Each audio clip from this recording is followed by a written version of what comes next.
Hello दोस्तों, कैसे हो आप सब। Welcome back to job university. मैं हूं प्रकाश। एसएससी की तरफ से एमटीएस और हवलदार के पोस्ट के लिए नोटिफिकेशन आ चुकी है।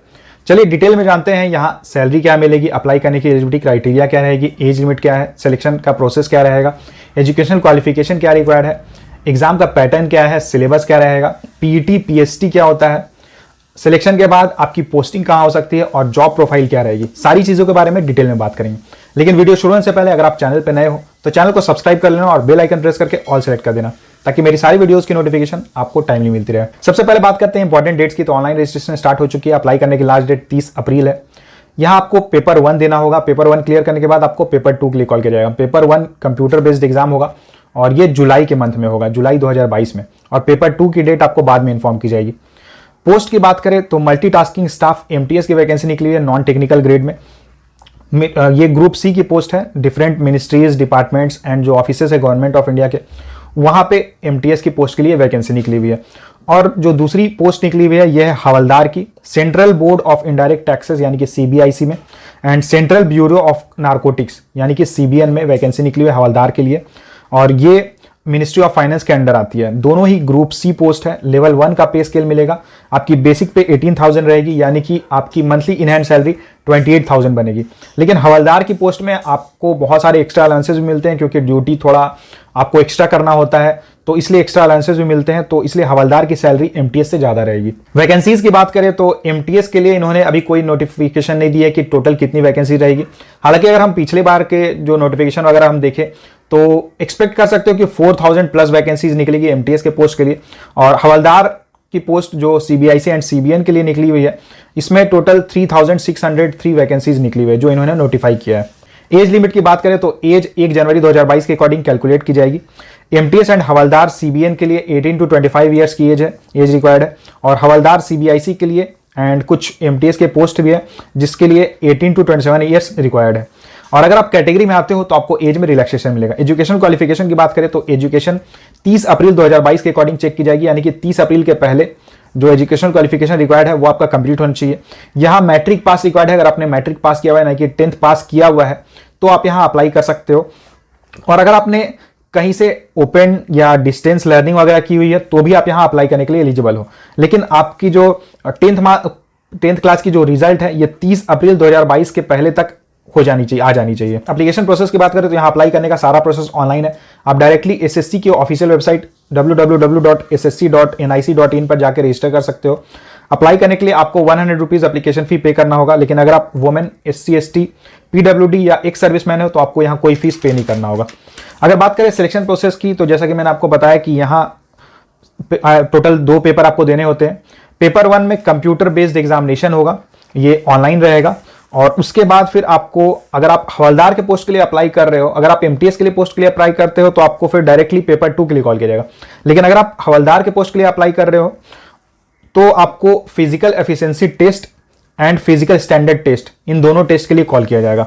और उसके बाद फिर जो पेपर 2 होगा वो आपको उसके लिए कॉल किया जाएगा, जो कि डिस्क्रिप्टिव पेपर होगा। चलिए डिटेल में बात करते हैं। कंप्यूटर बेस्ड एग्जामिनेशन जो कि पेपर 1 रहेगा ये ऑनलाइन होगा, ऑब्जेक्टिव टेस्ट होगा। इसमें English, reasoning, numerical aptitude and general awareness के क्वेश्चंस पूछे जाएंगे। हर सेक्शन से 25 क्वेश्चंस पूछे जाएंगे। हर सेक्शन 25 मार्क्स का रहेगा। और इसके लिए आपको टोटल, यानी कि टोटल 100 क्वेश्चंस पूछे जाएंगे। मैक्सिमम मार्क्स 100 रहेगा और इसके लिए टोटल आपको 90 मिनट्स का टाइम मिलेगा। ऑब्जेक्टिव टाइप का टेस्ट होगा एंड इंग्लिश एंड हिंदी दोनों ही लैंग्वेज में ये पेपर रहेगा। और यहाँ 1/4 नेगेटिव मार्किंग भी रहेगी। और सिंस बहुत सारे लोग एग्जाम के लिए अप्लाई करते हैं तो अलग अलग शिफ्ट में एग्जाम होता है, इसलिए यहाँ नॉर्मलाइजेशन भी होगा। पेपर 2 की बात करें डिस्क्रिप्टिव पेपर की, तो पेपर 1 क्लियर करने के बाद ही आपको पेपर 2 के लिए कॉल किया जाएगा। यानी कि पेपर 1 में जो मिनिमम कट ऑफ रहेगा वो आपको क्लियर करना होगा, तभी आप पेपर 2 के लिए जा सकते हो। पेपर 2 में आपको एक एसे लिखना होगा और एक लेटर लिखना होगा, जो कि इंग्लिश या किसी भी अदर लैंग्वेज में आप लिख सकते हो। एसे 25 मार्क्स का होगा एंड लेटर 25 मार्क्स का होगा, यानी कि टोटल ये जो पेपर 2 रहेगा ये 50 मार्क्स का आपका टेस्ट होगा। एंड इसके लिए आपको 45 मिनट्स का टाइम मिलेगा और ये पेन पेपर बेस्ड होगा। पेपर 2 कंप्लीटली क्वालिफाइंग नेचर का होगा, यानी कि पेपर 2 में आप जो भी मार्क्स स्कोर करते हो वो फाइनल आपकी सिलेक्शन के लिए ऐड नहीं किया जाएगा। बस आपको जो मिनिमम यहाँ क्राइटेरिया रहेगी, मिनिमम जो कट ऑफ रहेगा वो आपको क्लियर करना होगा पेपर 2 में। और फाइनल सिलेक्शन पेपर 1 के मार्क्स के बेसिस पे होगा। सिलेबस की बात करें तो रीजनिंग में नॉन वर्बल पूछा जाएगा, नॉन वर्बल रीजनिंग पूछा जाएगा। मैथ्स एंड इंग्लिश का जो लेवल रहेगा ये मैट्रिक का जो लेवल होता है उसके इक्विवेलेंट रहेगा। जीए जनरल अवेयरनेस में sports, history, polity, culture, geography, economy and science से क्वेश्चंस पूछे जाएंगे। यहां आप डिटेल सिलेबस देख सकते हो। अब बात करते हैं फिजिकल एफिशिएंसी टेस्ट क्या होता है एंड फिजिकल स्टैंडर्ड टेस्ट क्या होता है। तो फिजिकल एफिशिएंसी टेस्ट यानी कि पीईटी में आपको वॉकिंग करना होगा एंड साइकिलिंग करना होगा। अगर आप मेल हो तो आपको 1600 मीटर्स यानी कि 1600 मीटर्स आपको वॉक करना होगा 15 मिनट्स में, और फीमेल को 1 किलोमीटर वॉक करना होगा 20 मिनट्स में। और साइकिलिंग की अगर बात करें तो मेल को 8 किलोमीटर साइकिलिंग करना होगा 30 मिनट्स में एंड फीमेल को 3 किलोमीटर साइकिलिंग करना होगा 25 मिनट्स में। तो अगर आपको साइकिलिंग नहीं आती है तो आप साइकिलिंग जरूर सीख लेना। फिजिकल स्टैंडर्ड टेस्ट में मेल के लिए 2 चीजें चेक की जाती है, हाइट एंड चेस्ट। 157.5 सेंटीमीटर आपकी मिनिमम हाइट होनी चाहिए, लेकिन अगर आप गढ़वाली, असमीज या गोरखा या एसटी हो तो आपको 5 सेंटीमीटर का रिलैक्सेशन मिलता है। और चेस्ट की बात करें तो चेस्ट अनएक्सपैंडेड में 76 सेंटीमीटर होना चाहिए एंड मिनिमम एक्सपेंशन 5 सेंटीमीटर होना चाहिए। और वहीं अगर फीमेल की बात करें तो फीमेल के लिए हाइट एंड वेट चेक की जाती है।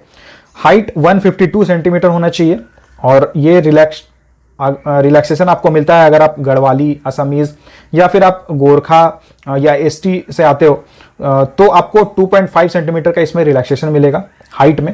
एंड वेट 48 केजीज रिक्वायर्ड है यानी कि मिनिमम 48 केजीज होनी चाहिए एंड इसमें भी आपको 2 केजीज का रिलैक्सेशन मिलेगा। अगर पोस्टिंग की बात करें तो देखिए एमटीएस की पोस्टिंग किसी भी मिनिस्ट्री, किसी भी गवर्नमेंट के जो डिपार्टमेंट्स है, कोई भी जो ऑफिस है ऑल इंडिया में, किसी भी स्टेट में, किसी भी यूनियन टेरिटरी में, कहीं भी आपकी पोस्टिंग हो सकती है, तो उसके लिए आपको रेडी रहना है।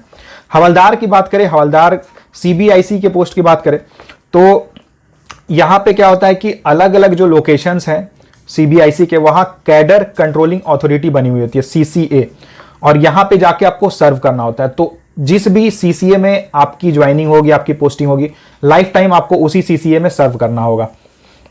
अगर बात करें हवलदार के पोस्ट के लिए जो कि नारकोटिक्स के लिए है, सीबीएन के लिए है, तो यहां पे आपकी पोस्टिंग उन लोकेशंस में होगी जहां पे सीबीएन की हेडक्वार्टर है या फिर सीबीएन के ऑफिसेज हैं। सीबीएन की हेडक्वार्टर है ग्वालियर में, मध्य प्रदेश में, एंड इसके ब्रांच ऑफिसेज हैं नीमच जो कि एमपी में है, लखनऊ जो कि यूपी में है, और कोटा जो राजस्थान में है। यानी कि ये जो 4 लोकेशंस हैं यही आपकी पोस्टिंग हो सकती है अगर आप सीबीएन में ज्वाइन करते हो एज हवलदार। अब बात करते हैं प्रेफरेंस की। तो देखिए यहां पे आपको प्रेफरेंस चूज करने का मौका मिलेगा। यहां पोस्ट सेलेक्ट कर सकते हो, किस पोस्ट में आपको अप्लाई करना है, किस पोस्ट को आप प्रेफरेंस देना चाहते हो, स्टेट, किस स्टेट में आप सिलेक्शन लेना चाहते हो, सिलेक्शन के बाद ड्यूटी करना चाहते हो, या फिर किसी यूनियन टेरिटरी में ड्यूटी करना चाहते हो, या फिर किसी सीसीए यानी कि कैडर कंट्रोलिंग अथॉरिटी जो होती है वहां पे आप किस सीसीए में वर्क करना चाहते हो, तो उसके आप प्रेफरेंस दे सकते हो। हालांकि ये जो आपकी जो फाइनल ज्वाइनिंग होगी, जो पोस्टिंग होगी, ये आपके मार्क्स के ऊपर डिपेंड करेगा। आपकी मेरिट लिस्ट में आपका कितना नंबर है, रैंक कितना है, उसके ऊपर ये मैटर करेगा।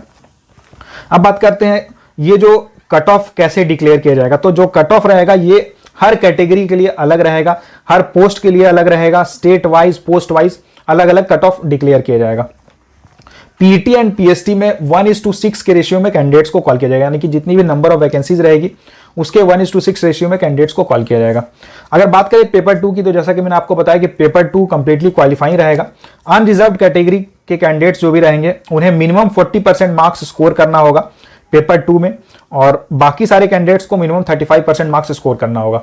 देखिए ये जो नोटिफिकेशन निकली हुई है एमटीएस एंड हवलदार, 2 अलग अलग पोस्ट के लिए निकली है, लेकिन जब आप अप्लाई करोगे तो आप एक ही फॉर्म अप्लाई करोगे और एक फॉर्म में ही आपको ऑप्शन दिया जाएगा कि आप दोनों चूज कर सकते हो या फिर कोई एक चूज कर सकते हो, जो भी आपकी प्रेफरेंस रहेगी वहां आप सिलेक्ट कर सकते हो।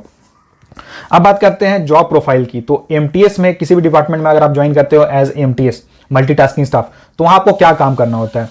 तो जितने भी उस ऑफिस में ऑफिसर्स रहेंगे या फिर क्लर्क्स, यूडीसी, एलडीसी वगैरह हो गए, उनको आपको असिस्ट करना होगा। फाइल मेंटेनेंस वगैरह का काम आपका रहेगा, स्कैनिंग करना, किसी को फैक्स करना है, कुछ डॉक्यूमेंट की फोटो कॉपी वगैरह निकालनी है, तो वो सब आपको करना होगा एज मल्टीटास्किंग स्टाफ।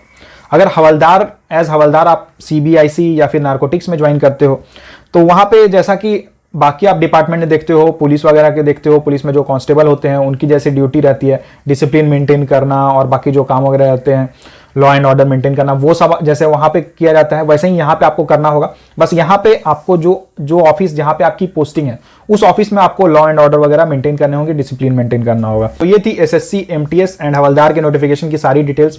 इससे जुड़ा अगर आपका कोई सवाल रहता है तो आप मुझे कमेंट करके पूछ सकते हो। वीडियो अच्छी लगी हो तो वीडियो को लाइक जरूर करना, ज्यादा से ज्यादा शेयर करना। अगर आप चैनल पे नए हो तो चैनल को सब्सक्राइब जरूर करना। देखिए आगे आने वाली वीडियोस में मैं एग्जाम की स्ट्रैटेजी भी लेकर आऊंगा, स्ट्रैटेजी क्या रहनी चाहिए प्रिपरेशन के लिए, और क्या क्या बुक्स रिक्वायर्ड है, प्रिपरेशन का क्या तरीका रहना चाहिए, क्या क्या चीजें हैं, क्या क्या गलतियां हैं जो अक्सर कैंडिडेट्स कर देते हैं और उसके कारण उनका सिलेक्शन नहीं हो पाता है। तो इन सारी चीजों के ऊपर मैं वीडियो लेकर आऊंगा। तो वीडियो को आप लाइक जरूर करना और चैनल को सब्सक्राइब जरूर कर देना। Thank you.